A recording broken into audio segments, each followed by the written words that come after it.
Well, we have another discussion, and now we have Michael Kofman, a brilliant military analyst who deeply understands the situation on the front line. He often visits Ukraine and being not in the offices, but directly on the front line.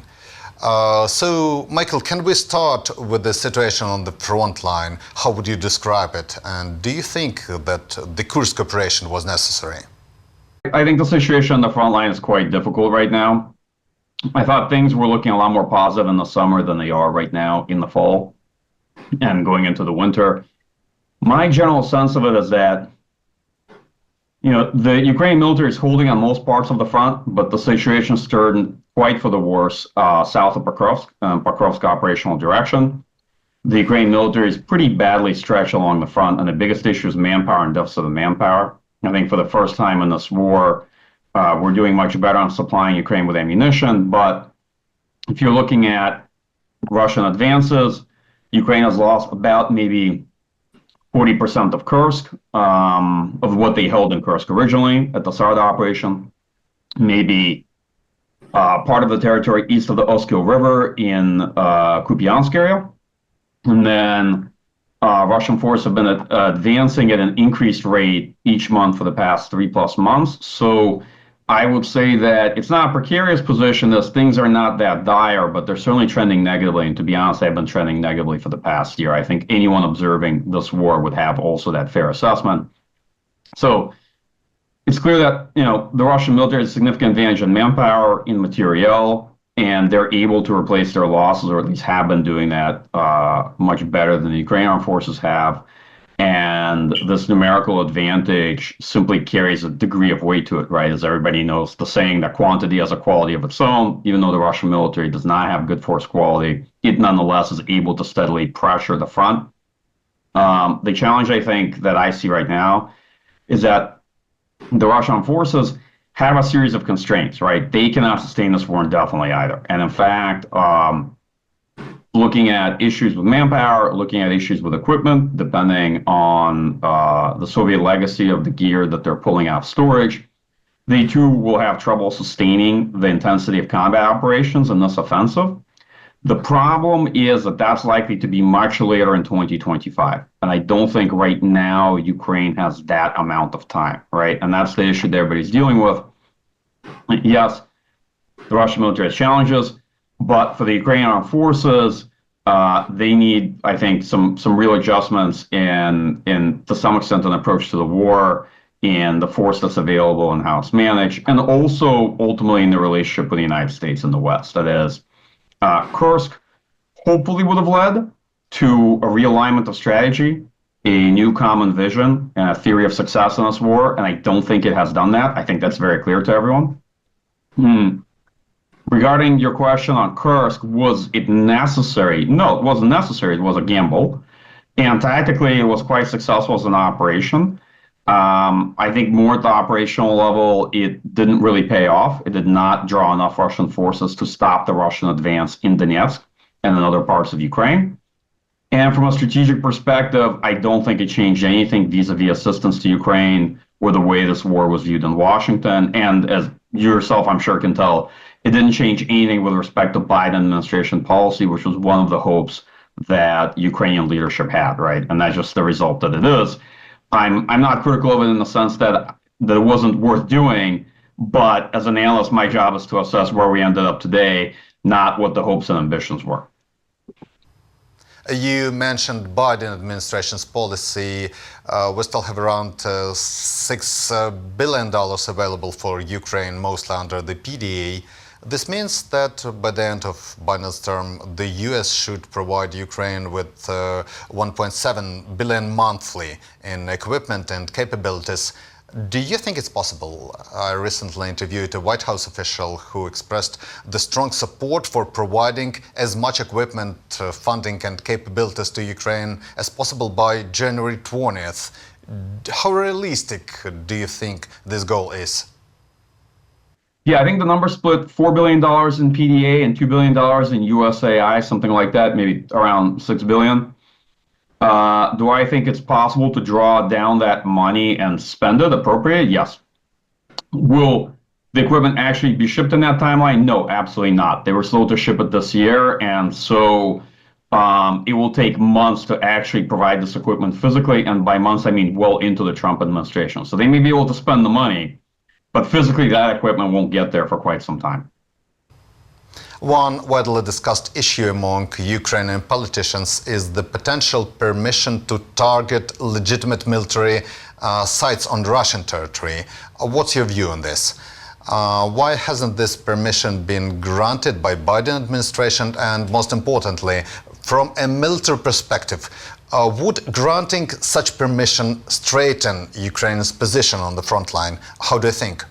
Just to be clear, I don't speak for the Biden administration, and since you interviewed them, you probably have better insights into why it wasn't provided. I do enjoy that journalists like to often ask everyone other than people who speak for the administration for what the reasoning was, as though I in my home office here would have greater insights. But regarding would it make military sense?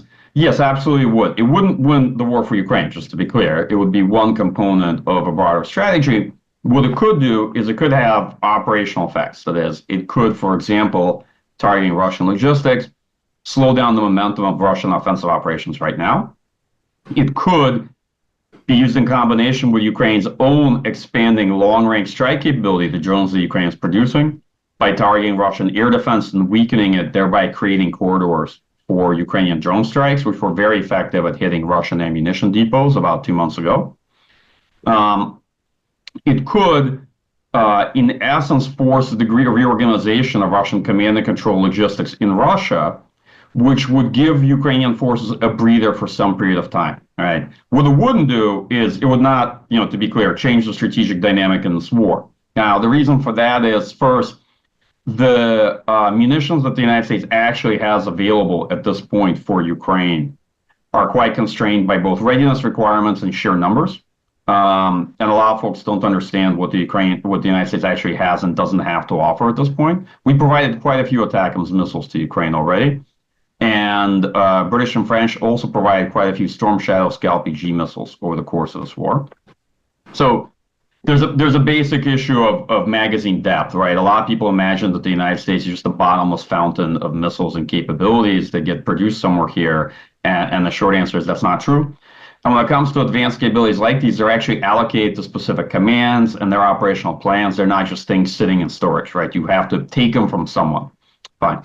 The other issue is that if you look at the rough salvo rate that Ukraine has versus the intercept rate, yes, they would be effective, but that's why I said that the numbers available would not necessarily be a game-changing capability, but they would be quite relevant. And that's why, if you read any of my earlier writing on this, I've been quite supportive of a change in this policy restriction, especially because we had already changed restrictions on HIMARS strikes in Russia, going back to the Kharkiv offensive in June. So we're sort of holding at a fairly arbitrary line on that. But there's been no movement on that in the Biden administration. I mean, the answer's clearly been no. And I don't know if it's going to change in the next 70 days, but I doubt it. One area where I think there's a degree of misunderstanding is that a lot of folks think this is due to concerns with escalation and nuclear escalation. It's not, and that hasn't been the issue for a very long time. And the folks that are discussing that, I think, are just having a conversation amongst themselves about something that isn't really the concern of the problem. If anything, there's a concern about horizontal escalation and broader escalation by Russians in Europe. But a lot of that's happening anyway, and I don't think it's really the driving factor behind the decision-making. Lastly, I'd say, and this is a bit of a criticism, but I think that Ukraine could have done a lot better in the argumentation for some of the vision behind the victory plan. And I'm not saying that there's a driving factor behind why the Biden administration has refused to change policy, but also to make clear that there's a lot more to this than just U.S. policymakers and their decision making. There's a substantial component here at the end of the day that has to do with Ukraine's political decision making and their approach to things too, right? And just to be fair. You mentioned that officials fear the escalation, which is very true. But what type of escalation are they theoretically concerned about? Are we talking about the possibility that Russia might using nuclear weapons? That's the thing, they don't. And I don't know why. The people who talk about nukes, I think, are the people not in the conversation. That's very clear. In fact, they convey that, the way they think about escalation, that they might not be well in tune with administration thinking. And not to say that I am, but my personal view is that more than likely this has to do with horizontal escalation of transfer of Russian capabilities to Houthis, for example, to Houthis via Iran, transfer of capabilities to Iran, North Korea, and what have you. And also expanded asymmetric campaign in Europe. I think that's great. That's more the concern. As we enter the winter season, how might winter operations differ from what we have seen so far this year? I don't think winter is going to change that much, except that there's a big outstanding question of what the gap is going to be in Ukraine's power generation capacity relative to its demand. And that's going to depend on how cold the winter is. There's a big difference between +5 degrees, 0, and -5 degrees. And the second thing I would point you to is that Russia's reserving quite a few missiles, and it's likely to conduct missile strikes in the coming weeks as it gets colder. We don't know what the amount of damages that they'll inflict. So the winter is likely to prove quite difficult, and we just don't know how it's going to play out in Ukraine.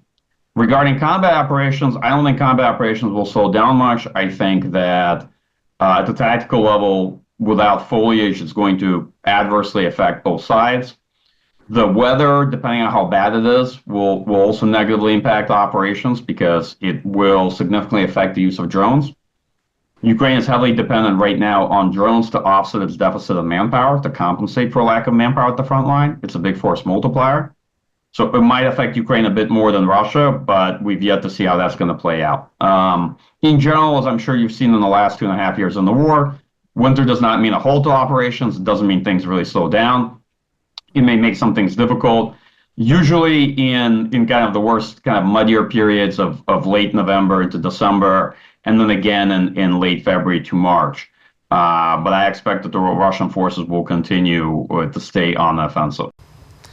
The main topic in the Zelensky peace plan is Ukraine's formal invitation to NATO, which many see as a kind of security guarantee. I once interviewed former US ambassador to NATO, Eva Dalder, who supports the idea that NATO might provide a security umbrella over Ukrainian-controlled territory should Ukraine choose to reclaim the occupied areas diplomatically rather than militarily. Do you think this approach makes sense? Could an invitation to NATO make a difference? Yeah, so all that's been discussed for some time, and yes, I know it with Alder, and I've heard all these ideas and plans. It's important to separate what Ukraine needs in terms of security guarantees in order to enable them to sign an agreement, understanding that they're not just signing up for a Russian rearmament period, right? And what it would take to compel Russia to the negotiating table. The problem is that this is not a war termination solution, meaning the first order question is often not being asked, okay, and what will compel Russia to the negotiating table? And the right answer could be stabilizing the front line, expanding strike ability, and all these things. When it comes to NATO and security guarantees, yeah, I could see an invitation being sort of like a promissory note that once there is some kind of ceasefire armistice in place, there's a delineated border, something that one can work with from a political legal standpoint without Ukraine having to formally accept any kind of cessation of territory, that it could then be on a track to NATO membership after this kind of agreement, right? But when we talk about security guarantees, you have to be in a position to answer kind of three big questions, and it's not just that, right? The first is, what part of Ukraine's security guarantee is being extended to, and how do we know that, right? We've already discussed that as you raised it.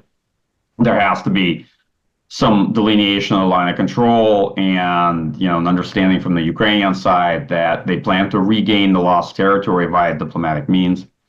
The second is, when do those commitments become actual? That is, when does this war formally end? How do we know that it's ended? And what is the agreement or thing that essentially ends it? And the third that actually nobody talks about, but is quite interrelated with these two, And how will these guarantees have to be realized? What are Ukraine's expectations? Are the expectations that there'll be substantial NATO bases and NATO forces in Ukraine? Okay, who's going to provide those? The United States is oriented towards the Indo-Pacific as the primary theater for its strategy and for its forces. There's unlikely to be a significant appetite for an expansion of U.S. military presence in Europe under any administration. All right. So then the United States is likely to look towards Europeans to play the larger role in realizing those security guarantees. But folks need to appreciate, as we know from NATO experience, from Baltic states experience, from Poland, NATO security guarantees, Article 5 by themselves, is not sort of just some magical talismanic thing. It is significant, but takes quite a few forces deployed, operational plans, and what have you, to make them credible, okay? And to make those countries believe that NATO would actually fight on their behalf. So one of the questions would then come to be, how do you realize these guarantees? It's a question less asked by retired ambassadors in the conversations and more asked by military analysts who then have to wonder, how will you actually make these things work? Who will be responsible for that? And what are Ukraine's expectations beyond the promise, of first invitation to NATO? And even if Ukraine does get into NATO membership, what are Ukraine's then expectations of what NATO is going to have to do for Ukraine, right? You possibly remember Poland recently proposed at NATO summit in Washington that they might intercept Russian rockets flying over their territory. However, I heard there wasn't a consensus among NATO members on this. Do you think it's feasible for European countries, either individually or collectively, to take such a step or even decide to send troops to Ukraine? I don't see any reason why not. And in fact, I suspect that one of the first things they'll hear from an incoming Trump administration is the question of what exactly is stopping them. If they are in fact so supportive of Ukraine, then what is holding them back? Well, finally, my last question. Even if the war stops, what will prevent Russia from attacking again in a year, 3 years, 5 or even 15? What could stop Russia from rebuilding and launching a new war? The answer I often hear from Kyiv is that only NATO membership can ensure this, and Russia would not attack a country protected by NATO. Do you agree that it's the only solution? It may be the best answer. Is that the only answer? The only other alternative I can think of, obviously, is a bilateral security guarantee outside of NATO from the United States. A NATO security guarantee is only meaningful if the United States intends to defend Ukraine from Russia. It is not meaningful, no offense to colleagues, if some other Central European country just intends to come to Ukraine's aid, okay? So when we're talking about security guarantees, whether within the NATO framework or outside the NATO framework, the key ingredients is the United States. That's the reality, okay? So a bilateral security guarantee, if the United States is willing to issue it, would not be as good as NATO membership, obviously, but would have a lot of the same consequences for Russia and for deterring Russia. I hope this makes sense. Like, if folks think that Russia and Vladimir Putin are deterred by, I don't know. I don't want to pick a country. I don't want to pick on a particular European country, but by a lot of what the countries that represent NATO membership, I don't think that's the case. The other alternative, I think, outside security guarantees, of course, if Ukraine is substantially pumped up by defensive capabilities, that its force is substantially improved and expanded, as it was after the Minsk II agreement. There's a huge difference between what the Ukrainian military looked like in 2015 and what it looked like in 2022, right? The Ukrainian armed forces of 2015 would not have been able to resist or repel the kind of attack that they faced in 2022 had it happened back then, right? Well, the Russian military wasn't really in that position back then either, to be fair. But nonetheless, the folks that automatically assume that only Russia will rearm and only the Russian military will improve significantly and only Russian military capability will improve significantly over this time period, I think are missing that a lot could be done for Ukraine. The problem is that Ukraine has absolutely no guarantee that that would happen, right? And that's the concern that they have. And it's, look, most things in this world when it comes to the future are simply not guaranteed. You deal with a world of uncertainty. So I think that's obviously a third best option for Ukraine, or alternatively that Ukraine is given a series of security guarantees promises and has forward forces deployed from other European states that then take up the initiative in the event that, let's say, Trump administration isn't willing to do any of these other things I just mentioned. There are still other options that exist. But they're all obviously further down the list of Ukrainian preferences. Last at the end of the day, look, deterrence in the mind of the adversary, right? And one thing you have to keep in mind is that the biggest thing that drove the Russian thinking in the initial full-scale invasion was the assumption that they fundamentally wouldn't have to fight much of the Ukrainian military, that they could conduct a coup de main, that they could easily overthrow the Ukrainian government, isolate Ukrainian forces, and then proceed to an occupation phase, right? And keep in mind, it's very difficult to convince folks with rational capabilities, forces, what have you, who have these kind of assumptions, who think they're not going to have to fight. And one of the big questions, of course, will be is, what did Russian leadership, what did Putin really learn from this war, right? Does he understand the reality of Ukraine now versus what he thought it was? Because at the end of the day, all that thinking, all those assumptions, they lie in the political leadership. And in the personalist authoritarian regime, they lie in the head of one man, okay? And so that's one of the challenges of deterrence is that adversaries, by and large, are rational, but they are not always reasonable. And I think it's very fair to say that if you look at Russian decision-making, it stopped being reasonable a long time ago. Well, Michael, thank you very much for joining and for your military analysis. It was a pleasure.